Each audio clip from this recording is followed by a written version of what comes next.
అనుశాసనిక పర్వంలో పార్వతీదేవి అడిగింది పరమశివుణ్ణి, కావాలంటే మీరు మహాభారతం ఇంటికి వెళ్ళి చూడండి, శంకర కైలాసం ఉంది, వెండికొండ ఉంది, ఇంత గొప్ప అంతఃపురం ఉంది, శ్మశానంలో ఎందుకుంటారు మీరు అని అడిగింది. అడిగితే ఆయన చెప్పాడు, పార్వతి చేతకాక నేను శ్మశానంలో లేను. బ్రహ్మదేవుడు అడిగాడు, శంకర చీకటి పడిన తరువాత ఉగ్రభూతాలన్నీ కూడా ఇళ్లల్లోకి బయలుదేరుతాయి, వాళ్ళని అనుష్ఠానం చేయనివ్వవు, సూర్యోదయాత్ పూర్వం నిర్మాల్యం అవి తీసేస్తాయి, తీసి పూజ చేసేస్తాయి, తర్వాత యజమాని చేసినా ఇక ఫలితం ఉండదు. అందుకే ముందు స్నానం ఎవరు అంటే భార్య చేస్తుంది, భర్త చేయడు ముందు స్నానం. భార్య పని ఏమిటంటే ముందు నిర్మాల్యం తీసేస్తుంది, భర్త పూజ చేస్తాడు. ఎందుకంటే ఆయన అనుష్ఠానం చేసుకోవడానికి పూజ చేసి వచ్చే లోపల పూజామందిరం తుడిచి కడిగి ముగ్గు పెట్టి మడినీళ్లు పెట్టి చెయ్యాలి కదా. నిర్మాల్యం తీయడం భార్య పని. అందుకే ఇప్పటికీ శ్రీకాళహస్తిలో శివలింగానికి ముందు అభిషేకం చేయరు, జ్ఞానప్రసూనాంబకి ముందు అభిషేకం, ఇల్లాలు ముందు స్నానం అనడానికి గుర్తు అక్కడ.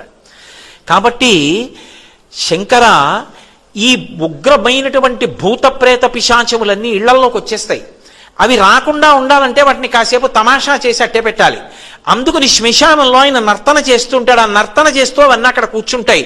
రెండో కారణం ఎందుకుంటానో తెలుసా పార్వతి, బ్రతికున్న నాళ్ళు నావాళ్ళని కష్టపడి వాళ్ళింటికి ఎడతాడు, వీళ్ళింటికి ఎడతాడు, ప్రయాణాలు చేస్తాడు, రైళ్ళు ఎక్కుతాడు, అక్కడికి ఎడతాడు, ఇక్కడికి ఎడతాడు, విమానాలు ఎక్కుతాడు, వాళ్ళింటికి భోజనం అంటాడు, వీళ్ళింట్లో పలహారం అంటాడు, అన్ని తిరుగుతాడు.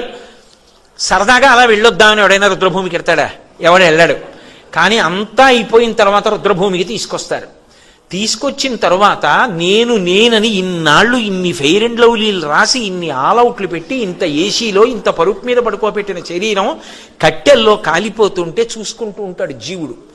నిత్యమా జీవితము నీటిపై బుగ్గ, కల్లరి బొమ్మయవు కాయమ్మునొల్లా, అద్దె కొంపలబోలు ఆ భోగముల్లా, తను పెంచు దొంగలవు తనయుల నొల్లా, ఎందుకీ భోగమ్ములెందుకీ మురుపు, ముందు చావుండంగమురియంగనగుని అంటారు శివమానస పూజలో.